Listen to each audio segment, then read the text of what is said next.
Hello everyone, I'm Daniel Lader, founder of Lader CPA and Associates, and welcome to our Instagram live session. I really appreciate you all being here.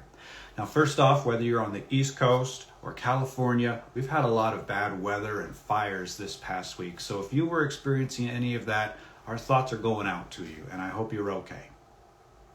Now to jump into our session, we're continuing with our theme of building a successful private practice from beginning to infinity.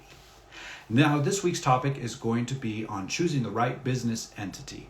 But to start off, why did the accountant visit the therapist? They couldn't stop dwelling on their past due issues. So as you see, the jokes just keep improving every week.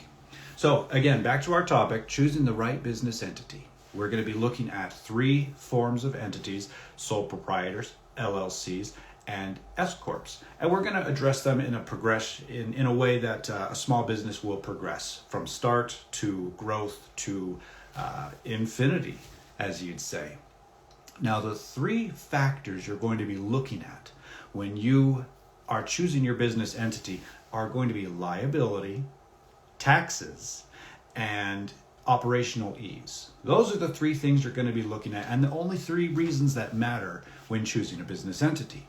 Now, to start out, we're going to start with the easiest, the sole proprietorship. A sole proprietorship is the simplest business to set up because you don't need to do anything. You just start. Think of your neighborhood lemonade stand. Think of the grandpa building birdhouses in his garage. Nothing is set up legally. They just start doing business. This could be a fantastic way for you to start your own business, especially if you're not sure if you really want to do the business. You're not married to the idea yet, but you want to try. Sole proprietorship is a fantastic way to start doing that. You can start seeing clients. You can be a contractor, all while easily keeping another job on the side, another better paying job on the side. Now, the downside to sole proprietorship, there is zero liability protection. A lot of people want that in their business entity, so remember, the sole proprietorship has zero liability protection. It's also fully subject to the self-employment taxes, which we're going to be talking about later. But generally, the sole proprietorship is a fantastic way to start out, test the waters, see if you really like it, and then you can move on to our next type of entity, an LLC, limited liability company.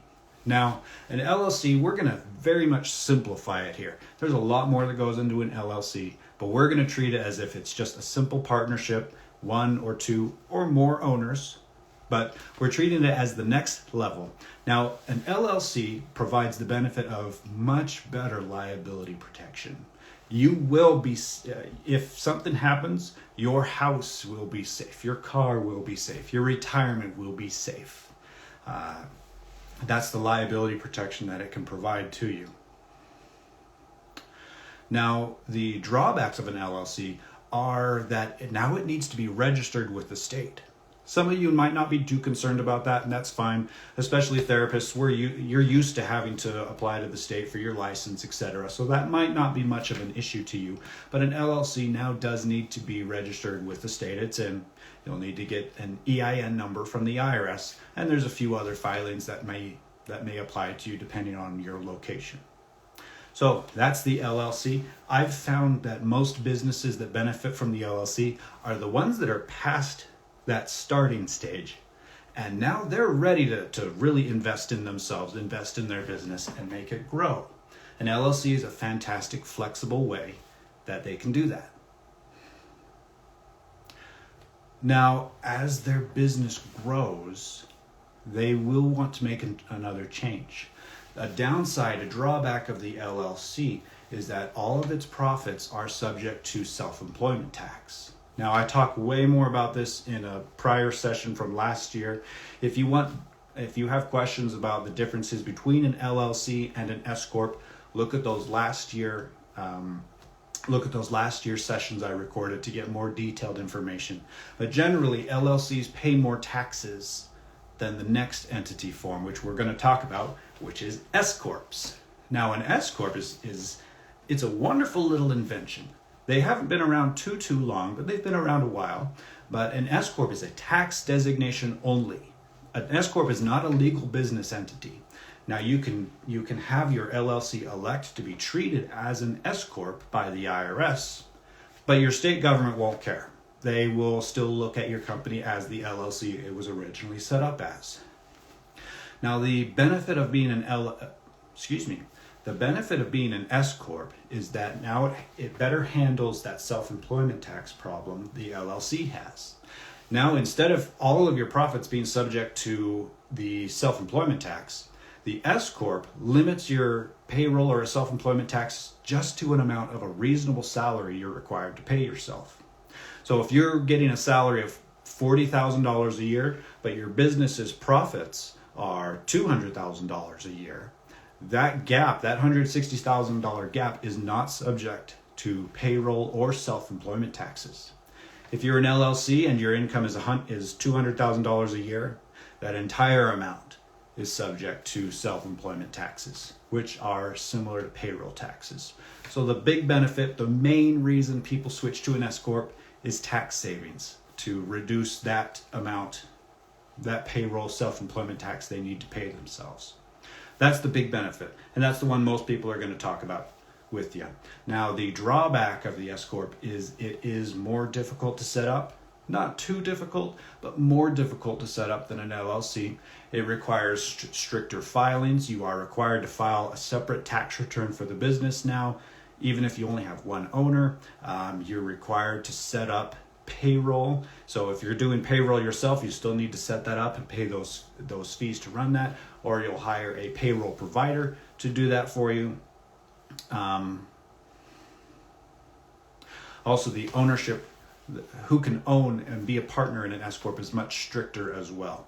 Now, if you're just a single guy, a single gal who is doing your own therapy practice, maybe you have a few employees under you, and you've been growing, and now you've passed $50,000, $100,000 to $500,000 in revenue every year. At some point in there, it's going to make sense to switch to being an S Corp. The tax savings will outweigh any additional costs after you make that switch. Now, talk with your tax advisor about when is an appropriate time to become an S Corp.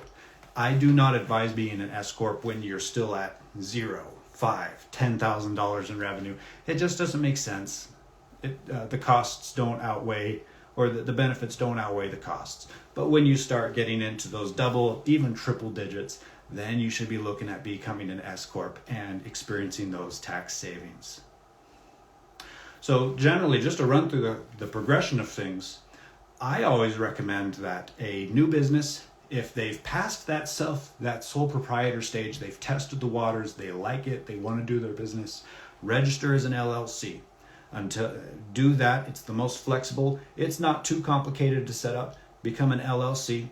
As it grows, you'll hit that point where you will become an S Corp. It will make sense to have that election done and be an S Corp, and then you'll see that you'll have more tax savings. So, sole proprietor grows into LLC, grows into S Corp. Now, if you skip the sole proprietor stage, there's nothing wrong with that. If you skip the LLC stage, well, you probably are very confident in yourself, and there's nothing wrong with that either. So if you go straight to the S Corp, well, I guess you didn't talk to me who advised to start as an LLC first and then progress to an S Corp. But you didn't do anything too wrong either. You're just very confident that your business is going to continue, which honestly, what business owner isn't confident their business is going to continue? So in closing, talk with your tax advisor, see what they recommend. They may recommend the exact same procedure, the exact same flow I recommended as far as your business entity. They may have something different in mind that might benefit your particular situation, because the information I'm giving is very general. I'm just trying to teach you. They know your specific situation. They know if a different business entity type is going to be better for you. We didn't talk anything about C Corps, and I'm not going to. But you may have a tax advisor who's knowing your situation, and he's thinking, and he knows that maybe a C Corp is the way to go for you. So talk with your advisor, your professional, see what they recommend. So thank you again for joining me on my Instagram Live. If you have any questions or comments, feel free to comment on this video below. You can DM me directly and I'll answer those questions as I'm able to. Now, my firm is currently running a promotion.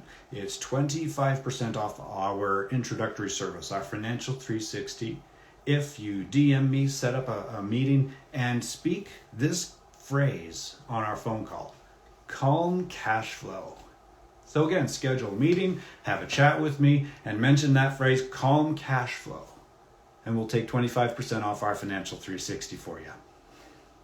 So remember, guys, go ahead and follow, subscribe, whatever, so you can see future notifications about other events we're doing and see the tax advice and funny stuff that we're also putting onto our account. So I will see you all on the next video. And remember, keep helping others to help themselves. Bye.